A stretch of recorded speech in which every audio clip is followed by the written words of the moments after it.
Hamınızı salamlayırıq. Əziz rus dili sevərlər və yaxud da sevməyib, amma məcburiyyət qarşısında öyrənənlər və ya həvəsi olanlar. Hamınıza salamlar olsun.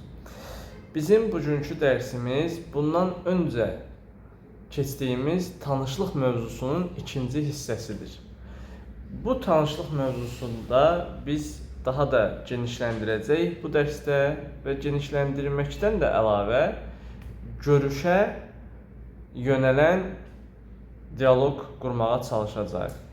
Və bu halda sizdən də xahişimiz olacaq ki, diqqətlə incəliklərə fikir verib, onları mənimsəyib, praktikada istifadə edəsiniz. Çünki praktikada istifadə etməklə onlar sizdə bərkiyir və davamiyyətlilik halına gətirib çıxardır ki, siz onu davamiyyətlə istifadə edəsiniz praktikadan sonra. Bəli, başlayaq.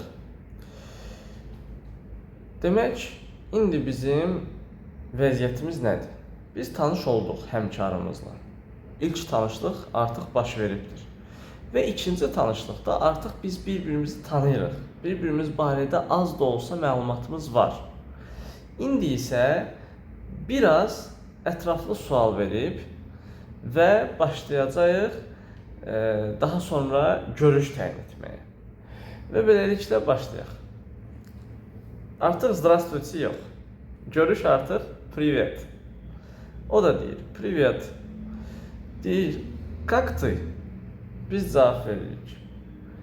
Нормально, хорошо, неплохо, отлично. Sizə bir dənə incəlik deyim. Artıq səmimi, rahat danışanlar, tanış olmaq adıyla yox, sadəcə danışanlar belə də cavab verə bilər. Ruslar belə cavab verir ki, da нормально, da хорошо. Bu da nədir? Bu da bəli və yaxud da hə demək deyil.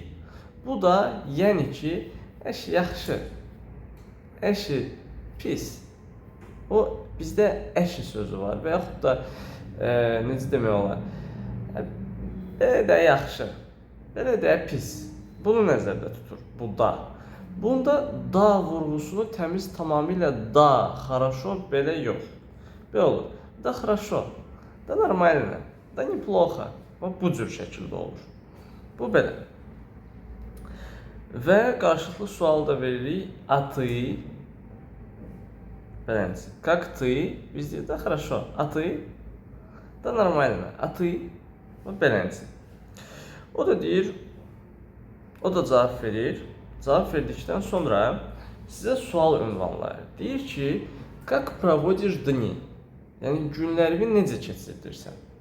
Siz yenə standart cavabları verirsiniz. Yenə də standart sual qarşılığı verirsiniz. Deyirsiniz, bəs sən, a ты, beləncə. Yəni gördüyünüz kimi monoton sadə gedir. Daha sonra əgər bu sizin yolda tanış olduğunuz şəxsdirsə, günlərinizi soruşacaq. Как проводишь dni? Yox, əgər bu sizin iş həmkarınızdırsa, bu sizdən soruşacaq. Как с работой? Не тяжело? İşin necədir? Çətin deyil. Amma как с работой sözbəsöz tərcümə ilə bu cür olacaq ki, işlə necədir? İşlə necə gedir? Çətin deyil, не tяжело.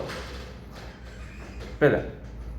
Amma biz bilirsiniz ki, sözbəsöz olaraq tərcümə etmirik, yəni məna cəhətdən tərcümə edirik. Bu da olacaq, yəni işin necədir? Как с работой? Və beləliklə növbəti suala keçək. Növbəti sualda sizdən bir məlumat daha da ala bilər. Soruşa bilər ki, у тебя есть брат или сестра? Sənin bacı və ya qardaşın varmı? Siz nə cavab verirsiniz bu halda? İnsansınıq, yəni insanıq. Ola bilsin cavab vermək istəmərik. O zaman deyəcəyik ki, не хочу отвечать. Cavab vermək istəmirəm. Ya da deyə bilərsiniz ki, gəlin bunu keçək. Давайте пропустим это. Давайте пропустим это. Gəlin bunu keçək. Daha sonra yox əgər cavab vermək istəsəz, cavab belə verirsiniz. Deyirsiniz ki, bir daha sual verilir. У тебя есть брат или сестра? Cavab budur ki, da. Da deyəndən sonra cavab verirsiniz ki, Его зовут Ali. Bacıdırsa, Ее зовут Leyla. К примеру. Misal üçün. Və yaxud нет demək istəyirsiniz. Yəni, yoxdur. Deyirsiniz нет. У меня нет сестры. У меня нету брата. У меня нету deməkdənsə нет demək daha tərcih olunur. У меня нет брата. У меня нет сестры. Bu cür şəkildə cavab verirsiniz. Daha sonra onun barəsində məlumat vermək istəsəz, deyirsiniz ki, on mladше меня. Əgər qardaşını nəzərdə tutursunuzsa, deyirsiniz, on mladше меня. O məndən kiçikdir. Yox demək istəyirsiniz, o məndən böyükdür. Deyirsiniz, on старше меня. Və beləliklə, bacı olarsa, deyəcəksiniz, ana старше меня. O məndən böyükdür. Ana mladше меня. O məndən kiçikdir. Daha sonra indi sizlə görüşmək istəyir. Əməkdaş, həmkar və yaxud da yolda tanış olduğunuz və ikinci dəfə rastlaşdığınız şəxs. Deyir ki, sizdən soruşur. Deyir ki, по вечерам что делаешь?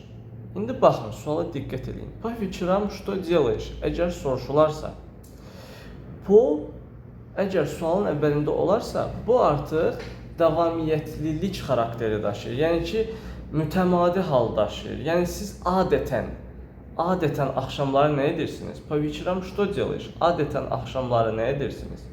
Yox, əgər cümlənin önündə po olmadısa, soruşur sizdən. Вечером что сделаешь? Belə soruşsa əgər, artıq sizdən mütəmadi hal yox, sadəcə bu gecəni soruşur. Sadəcə bu gecəni soruşur ki, bu gecəni nə edirsiniz? Və sizin planınızı öyrənmək istəyir. Yəni, bilmək istəyirsiniz, boşsuz, yoxsa sizin işiniz var, uyğunsuz, uyğun deyilsiniz, belə. Və siz cavab verirsiniz. Və yaxud da sizdən soruşa bilər ki, какие планы на вечер? Yəni, bu axşama nə planların var? Beləncə sualda ünvanlaya bilər. Və siz cavab verirsiniz ki, əgər uyğunam demək istəsəniz, deyirsiniz, я свободен. Yəni, mən boşam. Я свободен. Əgər mən məşğulam, mən uyğun deyiləm demək istəyirsinizsə, deyirsiniz ki, cavab verirsiniz ki, я занят. Я занят. Belə. İstəyirsiniz, əgər vaxta uyğun deyəsiniz, deyirsiniz, я сегодня занят. Mən bugün məşğulam. Əgər sabaha demək istəyirsiniz, я завтра занят. Я послезавтра занят. Birisi günədə məşğulam. Beləncə. Daha sonra belə də cavab verə bilərsiniz. Nəinki məşğulam və yaxud da boşam, belə də cavab verə bilərsiniz. Çünki sual olmuşdu, какие планы на вечер? Planın nələrdir axşama? Какие? Siz də buna müqabil cavab verə bilərsiniz ki, никакие. У меня нет никаких планов. Никаких desəz kifayətdir. Никаких. Какие у тебя планы? Никаких. Ya da никакие. Hansını istəyirsiniz? Deyə bilərsiniz. Yəni, əldə burada bir dəhşət qrammatik əsaslara söykənən kobud səhv filan yoxdur. Daha sonra sizə deyə bilər, cavabınızdan sonra sizə deyə bilər ki, давай встретимся, gəl görüşək. Və siz də buna müqabil saatı soruşursunuz. Saat bu cür soruşulur. Во сколько? Во сколько? Ya da istəyirsiniz saatı heç soruşmayın.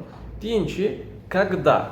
Bu da zaten saatı nəzərdə tutur. Çünki biz soruşanda когда, əgər bu gündən söhbət gedirsə, məlum məsələdir ki, burada saat qəsd olunur. Ona görə во сколько da soruşa bilərsiniz, когда da soruşa bilərsiniz. Когда daha geniş mənanı əhatə edir. Yəni, nə vaxt? Когда nə vaxt? Во сколько neçədə? Belə.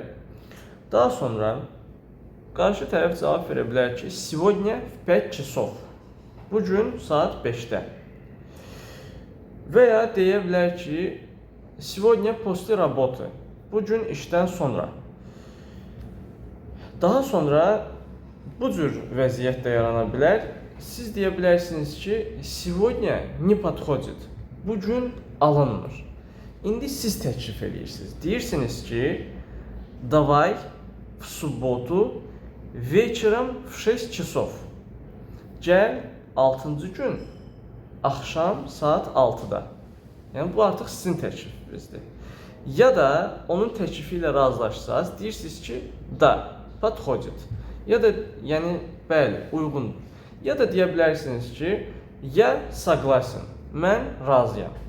Bu cür əziz izləyicilər. Uğurlar arzu edirəm. Belə düşünürəm ki, bizim bu dərsimiz sizin üçün faydalıdır. Öyrənin, qeyd eləyin, tətbiq eləyin, nəticəsini görəsiniz. Sağ olun.